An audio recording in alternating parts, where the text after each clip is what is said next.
Assalamualaikum warahmatullahi wabarakatuh. Selamat ketemu lagi Ananda semua di dalam mata pelajaran kimia, masih bersama saya Wempri Saputra. Pada materi kita yang sebelumnya kita sudah membahas mengenai materi, sifat materi dan perubahan materi. Pada pembelajaran kita kali ini kita akan membahas mengenai klasifikasi dari materi dan pemisahan campuran. Ananda semua tentu sering melihat yang namanya besi, emas, perak, kemudian garam, gula, dan lain-lain. Apakah materi-materi yang kita sebutkan tadi digolongkan kepada suatu kelompok dia atau berbeda? Untuk mengetahuinya, mari kita lihat penjelasan berikut ini.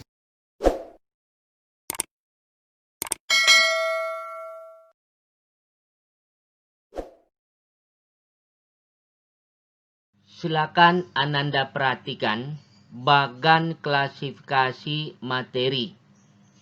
Materi terdiri dari zat tunggal atau zat murni dan campuran. Pada zat tunggal atau zat murni ini terdiri dari unsur dan senyawa.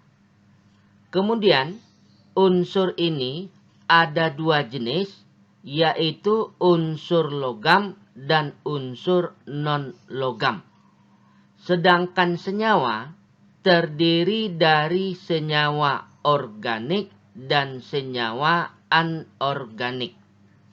Sedangkan pada campuran itu terdiri dari dua, campuran homogen dan campuran heterogen. Pada campuran homogen terdiri dari larutan, sedangkan pada campuran heterogen terdiri dari koloid dan suspensi.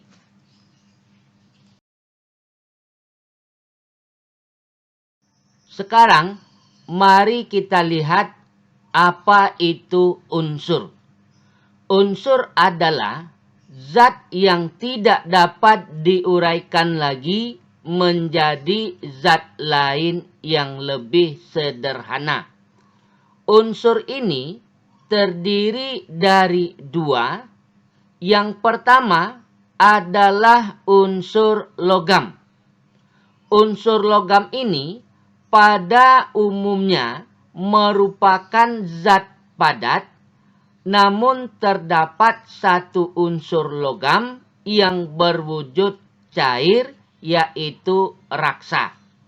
Kemudian berwarna putih, mengkilap, mempunyai titik lebur rendah, dapat menghantarkan arus listrik, dapat ditempa sehingga dapat dibentuk menjadi benda lainnya dan dapat mengantarkan kalor atau panas. Beberapa contoh unsur logam yang sering kita lihat.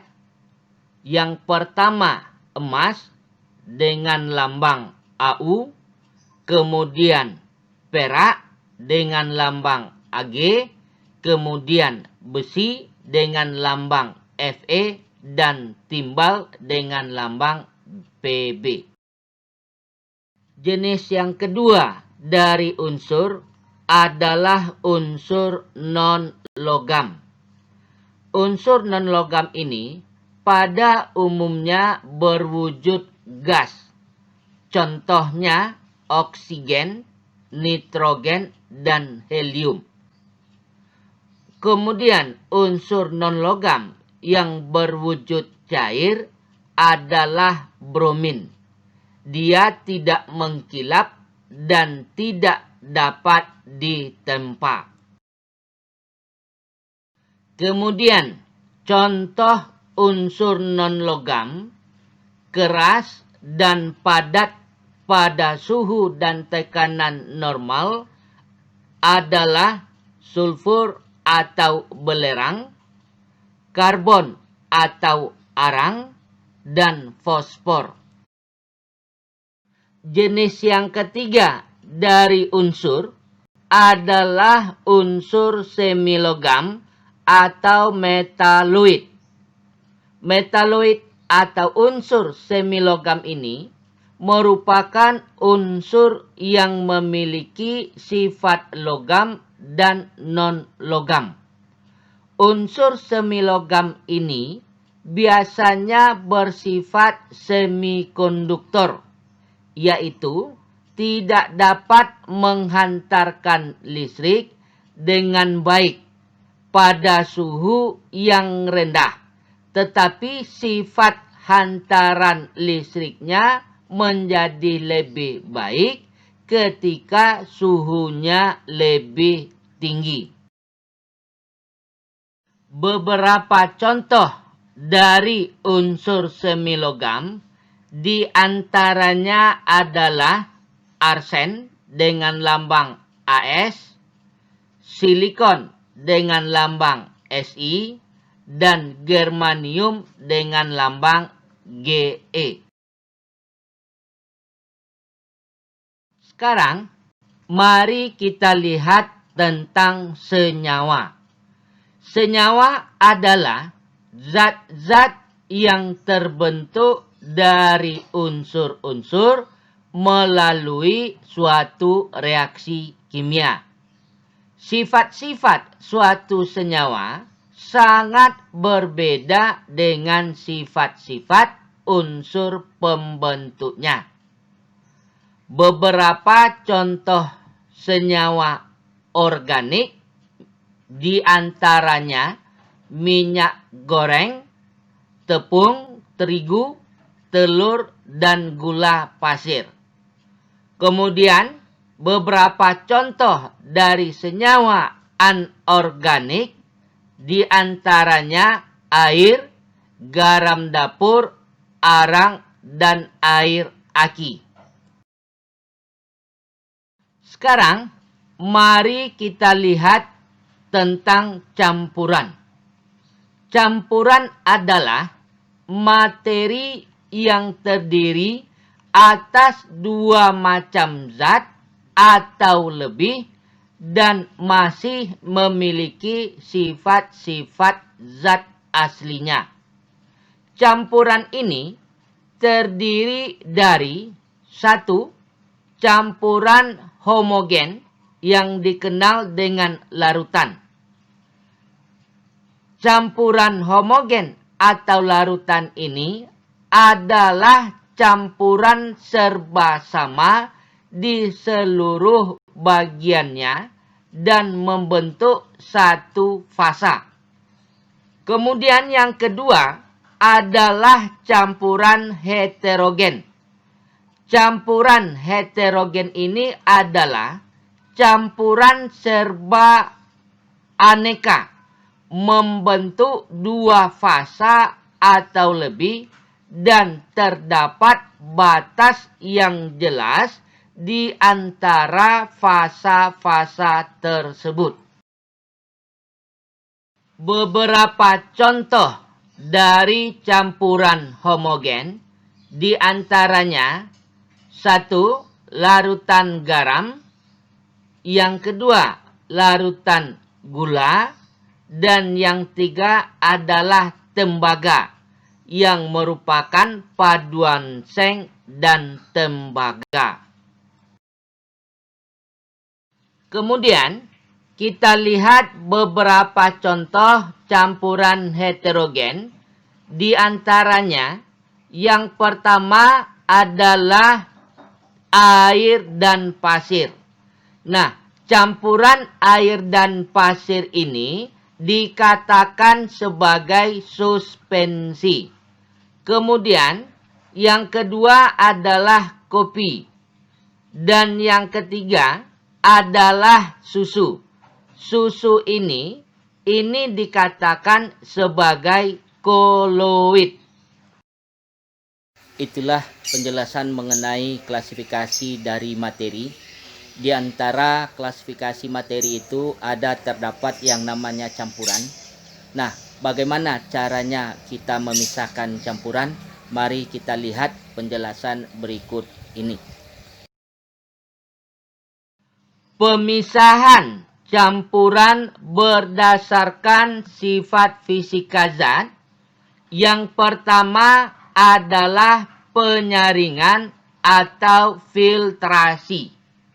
Penyaringan atau filtrasi ini adalah cara pemisahan campuran berdasarkan perbedaan ukuran dari partikel-partikel komponen campuran dengan menggunakan penyaring.